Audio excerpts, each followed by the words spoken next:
el día de hoy vamos a hacer el seminario de asma y crisis asmática. Comenzaremos con asma.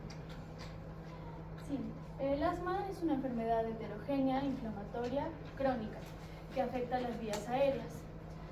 Tiene ciertos síntomas característicos y una limitación del flujo aéreo. Los síntomas característicos son la tos, la disnea, la dificultad respiratoria y el dolor u opresión torácica.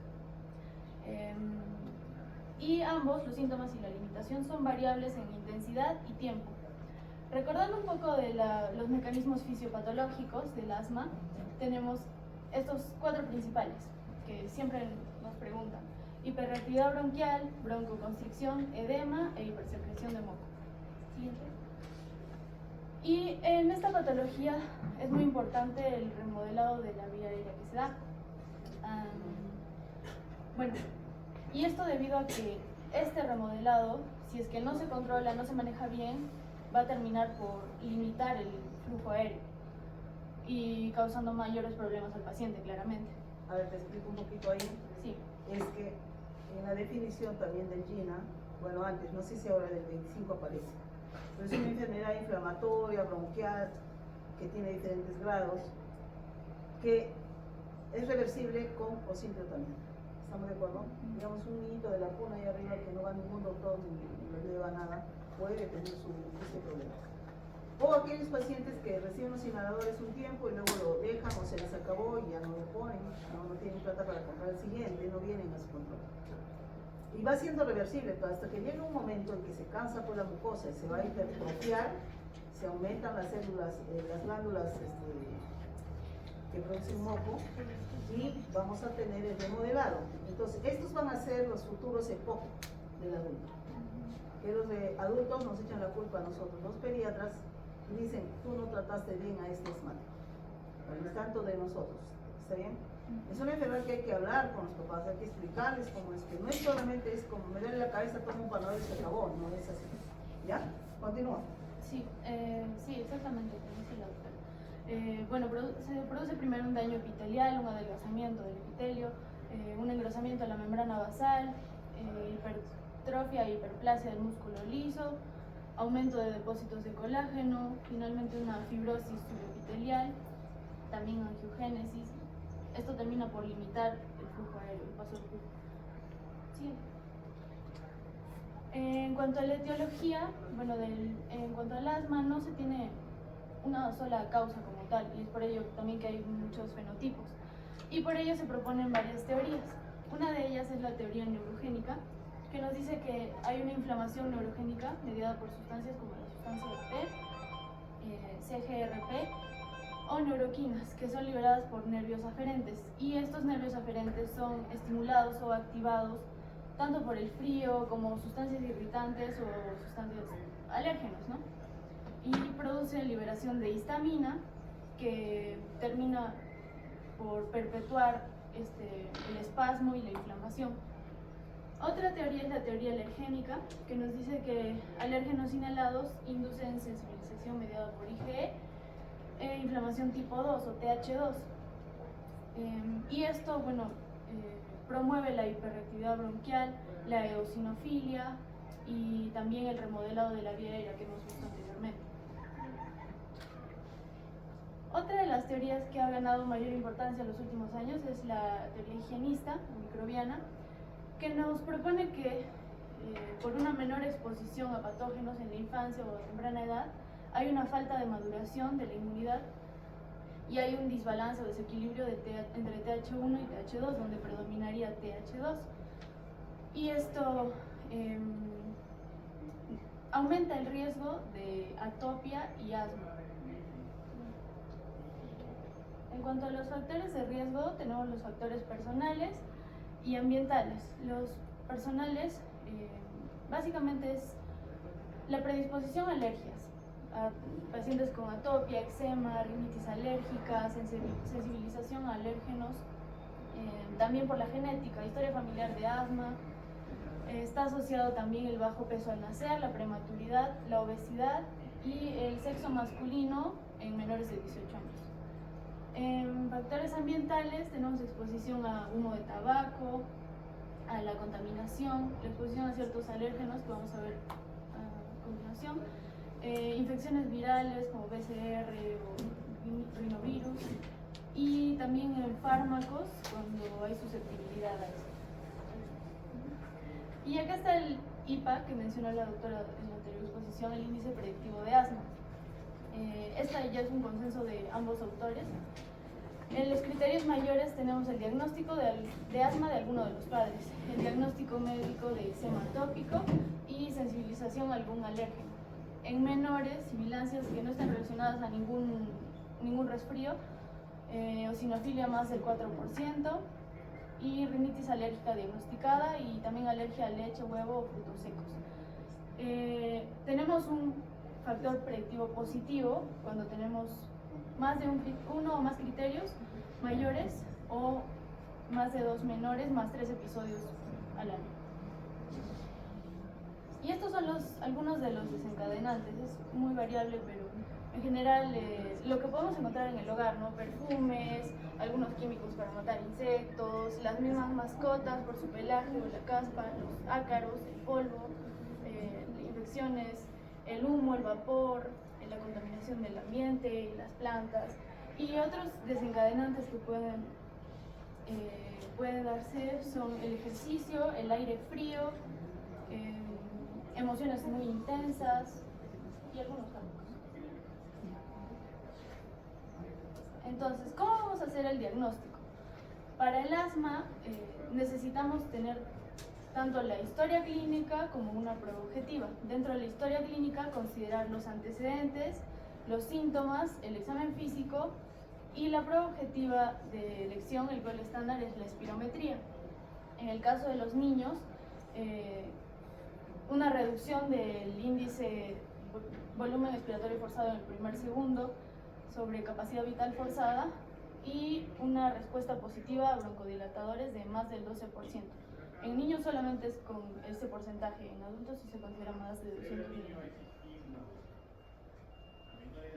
Estos son los 4 síntomas cardinales del asma que siempre tenemos que tener en cuenta, son muy importantes y muy característicos: la sibilancia, la disnea, la opresión torácica y la tos, tos nocturna o asociada a ejercicio, frío o virus.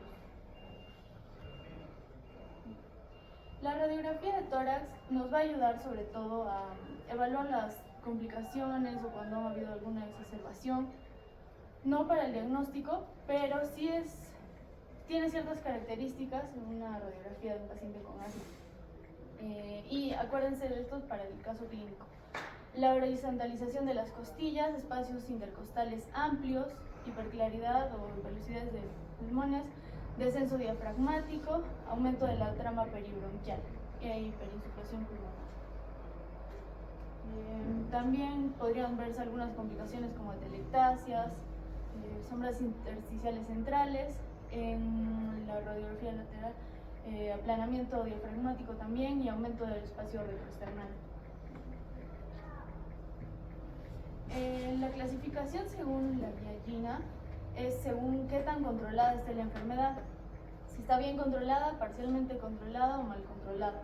Y tenemos en cuenta los síntomas diurnos, la limitación de las actividades, los síntomas nocturnos, necesidad de medicación de rescate, si la función pulmonar está afectada o no, y cuántas exacerbaciones ha tenido en el año o cualquier semana.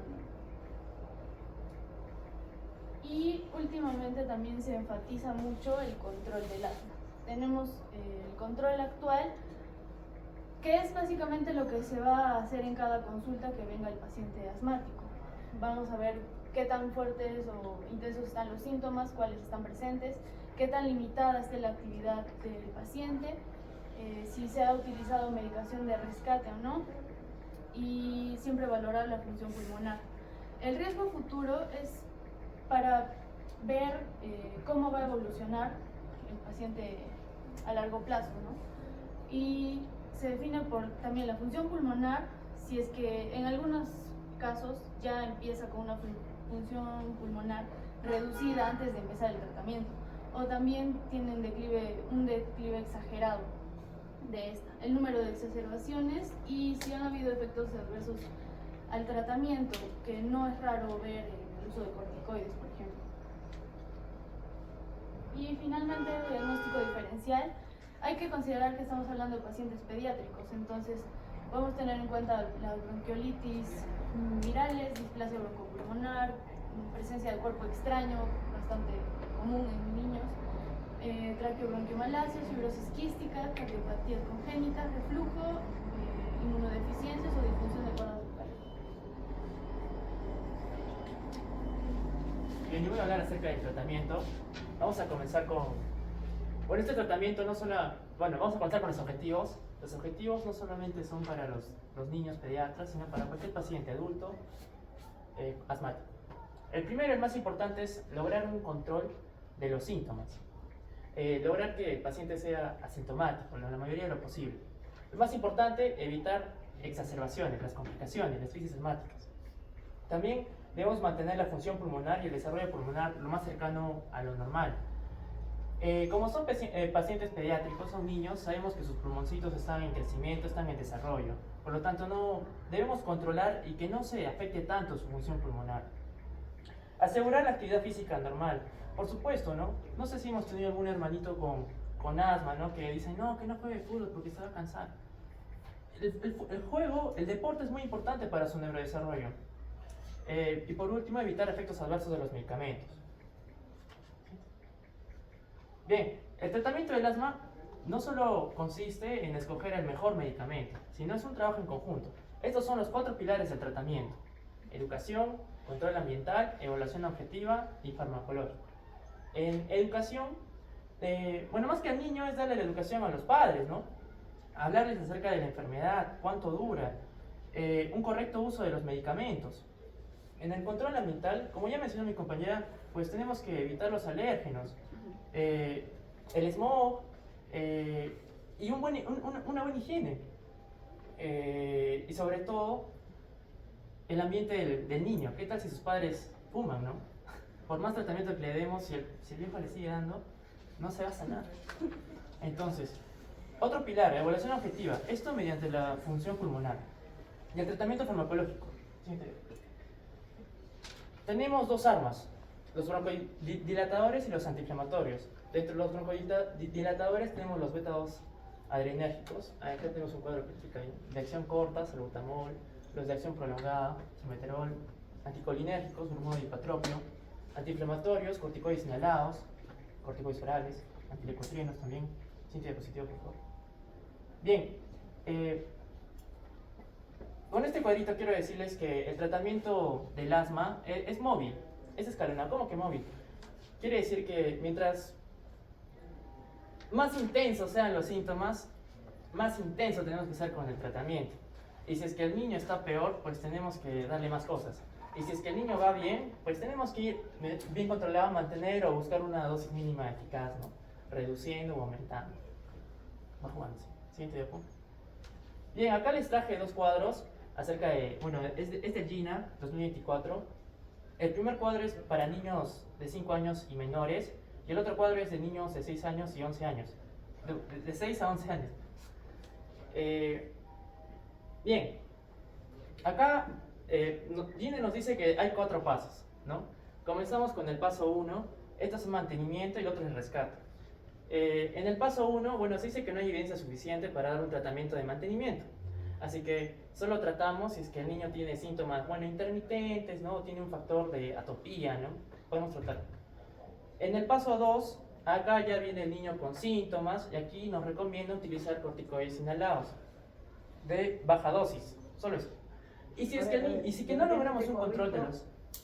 Ángel, antes ustedes ven los cuadros anteriores de China, el primer paso prácticamente era el de rescate, que está en celestito, que es el salbutamol o beta-2 de acción corta. El siguiente paso era dar helio y corticoides. O sea, en el paso 1 ya das, mira, ahí está, corticosteroides de forma intermitente. O sea, y das y ves cómo resulta, ¿no? No va a ser permanente. En la siguiente 2 es de baja dosis de corticoide, pero sí ya le das permanente. No hablo nada de intermitente. ¿Ya? En el paso 3, por ejemplo, duplicar la dosis. Ahí tienes que elevar ya la dosis de corticoide junto con su salbutamol y ahí te ponen que puedes dar antidecotriados. Diferencias es que entre niños de 5 años y menores son 4 pasos y en el otro va a ser 5 pasos. ¿Por qué se ha dado este cambio que van a ver también en el otro? Porque en Estados Unidos se está dando tantos debut, teóricamente nunca han recibido, nunca se han enfermado de crisis máticas, de sibilancias, y debutan de forma grave que se mueren. Entonces, por eso Gina ahora dice, no va, si tú diagnosticas, no solo 10 beta-2, sino que lo acompañes con un inhalador inhalado. ¿Estamos? Ya, continúa Ángel, nada más quería aclararles eso. Sí, doctora, está muy bien. Bueno, voy a quedar en el paso 2, que iniciamos con corticoides de baja dosis, ¿no? Dices que no logramos un control de los síntomas, pasamos a un paso 3, donde aumentamos la dosis de esteroides inhalados. Dices que no se logra un control, pues ya pensamos en derivar al especialista porque probablemente no sea asma o sea algo más. ¿Siguiente diapositiva? Bueno, a ver, regresa. No, eso que dices no está del todo bien. O sea, cuando estamos en el 4, es que lo vas a pasar al, por ejemplo, al neumólogo pediatra o al alergólogo, que también tiene sus datos, porque la cosa ya no tienes a dónde avanzar. ¿Estamos? Ya no tienes a dónde. Entonces, el neumólogo pediatra va a decidir qué hacer. Porque lo que sigue es dar prednisona bioral. Y si doy prednisona bioral, ¿qué complicaciones voy a tener? ¿Te acuerdas? Cuando doy corticoides todos los días, más de un mes. Cushing. Claro, cushinoide, ¿no es cierto? Se hinchan los pacientes, altera su riñón y todo lo demás. Entonces, es retomar. Lo primero que va a hacer el subespecialista es va a retomar, va a hacer nuevamente una historia, porque de repente sí es un chico que probablemente sí estaba presentando antes ya, ¿no? No es tanto de boom ni nada. Entonces, empezar a hacer y luego voy a dar que ahí no aparece, que sí está en el otro lado, lava. Antes se decía que en 5 años o menores no utilizas lava porque no estás seguro. Pasamos al seminario de lactante sibilante, ¿estamos? Es como que no se tiene todavía definido porque es menor. Y la espirometría yo hago a menores de 5 años para arriba. Está muy bien lo que has hablado, no hay problema. Siguiente. Ahí. Continúa, por favor. Bueno, en el cuadro anterior vimos no baja dosis. Entonces, ¿cuál es la dosis que comenzamos? Estas son las dosis que menciona Gina. Tenemos la beclometasona, la estándar, 100 microgramos al día. La otra está la beclometasona partícula fina, 50 microgramos, la budesonida nebulizada, 500, y así. Siguiente diapositiva. Bueno, esta es les mencioné el otro cuadro, el otro era de 5 años menores, este es de 6 a 11, y hay otro cuadro más que ya vendría a ser el de adolescentes mayores de 12 y el de adultos, que a diferencia de este, el de adultos tiene 2 rutas y esta solo es una sola ruta, ¿no? Y bueno, ahí solamente para abreviar, te voy a ayudar. Miren, el paso 1 nuevamente, como está en el otro lado, beta-2 y corticoides de baja dosis. ¿Saba qué es? Es beta-2 de acción corta. ¿Estamos? Segundo paso, dosis baja más corticosteroides diario, porque abajo debe ser intermitente. Y en el paso 3, antes, si ustedes buscan las líneas anteriores, no aparecía el LAVA, sino hasta el paso 4. ¿Qué es LAVA? Beta-2 de acción prolongada. ¿Estamos? Y ya doy dosis medias. O sea, en el pase 2 baja, en el paso 3 corticoides de dosis media, en el 4 ya debo aumentar. ¿Sí? Sí. Muy bien. Y el SABA es beta-2 de acción prolongada. ¿Cuáles son? Salmeterol, formoterol. Hay fórmulas en inhaladores que son mezcladas. Por ejemplo, el Seretide tiene salmeterol más fluticasol. En cambio, el Cimicor contiene formoterol más budesonida. Es la diferencia, digamos, ¿no? Ahora, eso, digamos, es hablar algo de la adherencia al paciente. Es decir, que, por ejemplo, a él, a mi compañero que está al lado, le va muy bien con el Cimicor y a mí no. A mí me va mejor con el formoterol o con el Seretide, no vamos a decir eso. Entonces, son cuestiones de adherencia que tienes que conocer a tu paciente y llevándolo de la mano. Y en los controles ver cómo le ha ido, si ha quitado realmente todos los factores que les ha puesto ambiental, como dice Ángel, de que come el papá. A ver, yo les pregunto a ustedes, ¿quién ha ido a la discoteca últimamente? Levanten la mano, eso no es pecado. ¿Nada? No les puedo creer que sean cucufatos, no creo. Después los veo ahí bajo con mi carro por San Francisco, ahí están, bailando en la calle, tomándola en la calle. ¿Quién ha ido a la discoteca en este año? Ya está. ¿Fumas? ¿Fumaste ahí porque tu novio te dejó? No. Sabes que a veces ponen, ¿no? Psicológicamente se puede fumar porque eso es como escape, en fin, ya habría que abrir la cabeza y ver qué hay. Pero lo que me refiero es que tú no eres fumadora, pero has entrado ahí y fuma un montón de gente. Entonces llegas a tu casa y ¿qué pasa con tu cabello, tu piel y tu ropa? Huele a humo, ¿no es cierto? Eso no es una mentira, es una verdad. Esa contaminación, si tú fueras una mamá, estás contaminando el ambiente y a tu niño, digamos, el hijito va a presentar problemas. Entonces tú preguntas, señora, ¿alguien fuma? No. Pero hay situaciones como esta que no lo tomamos en cuenta a veces. ¿Estamos de acuerdo? Muy bien, avanza. Ya está claro esto. Las dosis, la baja, comenzamos con 200. ¿Y por qué has puesto el otro en esto? A ver, regresa. El otro es de 5. Les dije nada en inglés. Ah, ¿Qué sí. diferencia hay esto con lo otro? Acá parte es de 100, el otro es de 100 a 200. Ya, porque Microgramos. el que manejamos regresa a donde avanza. Ahí. Este es de 6. Estas son. Y ven ustedes, está la declometasona, ¿no es cierto? Pero la declometasona para usar necesitamos dosis altas, por si acaso, ¿ya? Para que haya efecto. No estamos utilizando tanto la declo, más utilizamos la budesona. Ya, siguiente, por favor, continúa. Bien, ahora vamos a pasar a la respuesta asmática. Angelito, 5 minutos. Si no, no llego. 5 minutos. Bueno, se puede definir como un episodio agudo subagudo de exacerbación del asma con inicio súbito progresivo que se va a caracterizar por un incremento de la dificultad respiratoria, tos y sibilancias. Estos son los desencadenantes parecidos a los que mencionó mi compañera, ¿no? Abandono de la medicación, exposición consciente no a alérgenos, el esfuerzo, los fármacos desencadenantes, aspirina, beta-bloqueadores, AINES, hasta el estrés. Siguiente. Bien, bueno, ahora para tratarla vamos a necesitar clasificarla y para eso necesitamos escalas. Esta es la escala PRAM, esta es una de ellas, hay varias. En la escala PRAM lo que va a evaluar es la retracción supraesternal, contracción escalena, pasaje de aire, sibilancias, saturación.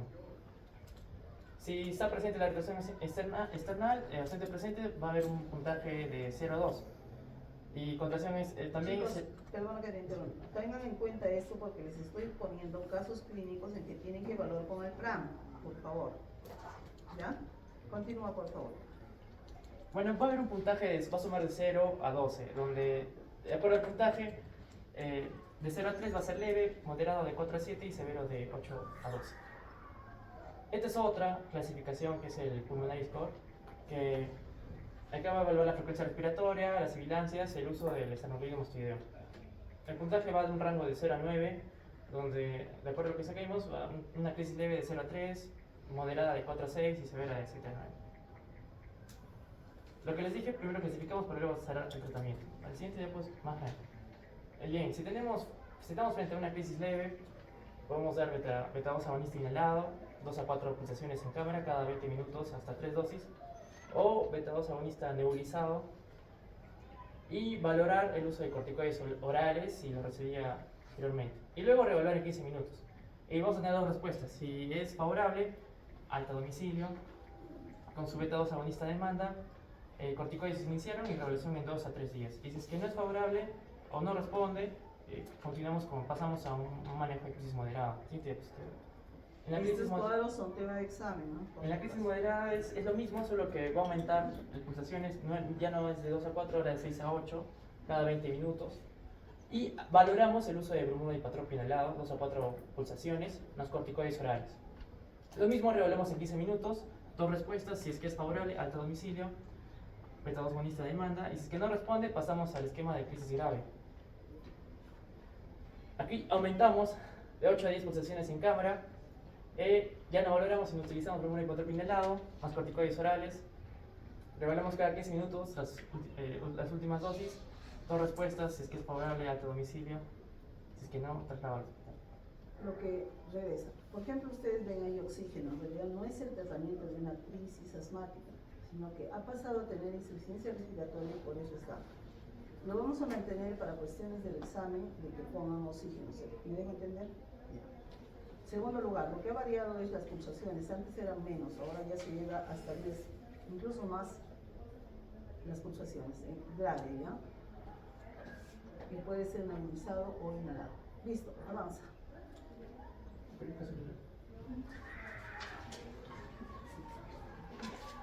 Ahora tenemos el caso clínico de la paciente femenina de 14 años con tiempo de enfermedad de 4 días, presenta tos, dificultad respiratoria, dolor en la región precordial y cuello, con tratamiento de naproxeno, dexametasona intramuscular por un día y no hay mejoría. Como antecedentes importantes, hospitalización a los 4 años por neumonía, 8 resfríos al año con tos asociada y ha recibido tratamiento penicilina más dexametasona intramuscular. Desde pequeña presenta cansancio y agitación con el ejercicio moderado y tiene un hermano con asma y rinitis. Al examen físico, la frecuencia cardíaca 98, respiratoria 26, una saturación de 88 y no presenta fiebre. Está levemente deshidratada, la orofaringe congestiva, el tórax presenta tirajes en los 3 paquetes, músculos respiratorios, se palpa crépitos en piel, en cuello y en región supraesternal. Los pulmones, el murmullo vesicular pasa muy disminuido, roncantes y sibilantes en ambos campos pulmonares. Se le realizaron 2 agas, el primer PAFI salió 205 y en el segundo mejoró a 340. Regresa a una. ¿Qué les parece eso? Con todo lo que tienen ahí, tanto como antecedentes, todo. Es una, ¿tiene diagnóstico de asma? Acuérdense del IPA, acá hay que poner todo. Son varias veces, ¿verdad? ¿Por qué? Porque su mamá trabajaba en un centro de salud. ¿Qué hacía? Le llevaba al médico pediatra que estaba ahí y el pediatra que estaba ahí le daba dexametasona, incluso pero a veces con penicilina y punto. ¿Qué le está ayudando en el tratamiento? ¿La penicilina o la dex? La dex. ¿Habría mejoría? Sí. Lo dejaban así y refiere a la mamá que seguía tosiendo. Seguía tosiendo. ¿Estamos de acuerdo? ¿Qué otra cosa importante hay para hacer el diagnóstico en antecedentes? Claro, tiene un hermano con asma. ¿Se cumple o no? ¿Ya ves? Entonces, si van al IPA, tienen que lamentablemente sabérselo de memoria para criterios mayores, menores, tienen. Siguiente. En el examen es una crisis moderada o severa. ¿Qué dicen? ¿Leve, moderada o severa? ¿Qué dicen ustedes? Moderada. Es severa, porque tiene una complicación. ¿Qué se llama? Lo siguiente. Algunos alumnos que les ha tocado conmigo, les he hecho tarea de 20 caracteres de una placa con asma, con SOBA o con interacción, es lo mismo.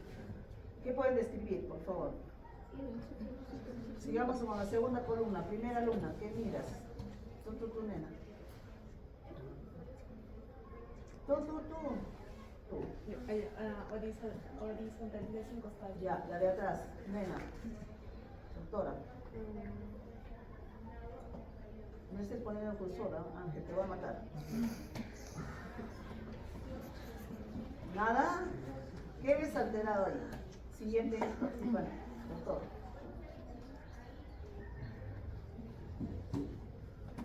Está una placa normal, ¿sí?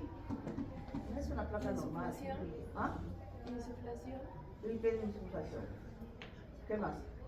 Pulmonar. Doctor. Aplanamiento del visor. Ya, un poco aplanado, está más a la izquierda. Tercera columna, esta, la primera línea.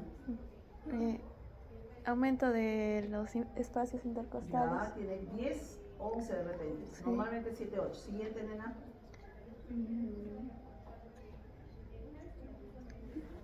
Corazón. Bueno, nos podemos pasar así toda la tarde con las características de una placa de un paciente con prismática. Y es severa. Tórax en campana, corazón estrecho, etcétera, etcétera, etcétera. Muy bien. ¿Algo más ve alguien que no sea Superman? Ya. Tienen que ser detallistas. Pásale el mediastino. Ya. Esa línea normalmente no debe estar, esa línea negra. Si sigue, que no es continua hasta el otro lado, sigue al otro lado, no es continua, pero ese es un neumomediastino, que por razones no estamos mostrando en la placa que la tiene. El aire escapado por Ahora ve por el borde, miren, por ahí escapó el aire. Esa columna de aire que tiene acá no es normal. Sigue el trayecto, mira, va escapado el aire y se ha detenido arriba, en el tejido celular subcutáneo. Igual al otro lado, a pesar que no se nota. Ya, a ver si... No, dale la vuelta al pulmón derecho, por favor, así. Así. Sube, no. Ahí. Ahí está el enfisema subcutáneo. Baja. Ahí hay una, no, por este lado. Ahí. Eso es el enfisema subcutáneo. Se suele ver en la parte lateral, pero no es notorio, debajo de las axilas, no es notorio. Entonces esta niña tiene una crisis asmática severa, complicada con enfisema subcutáneo.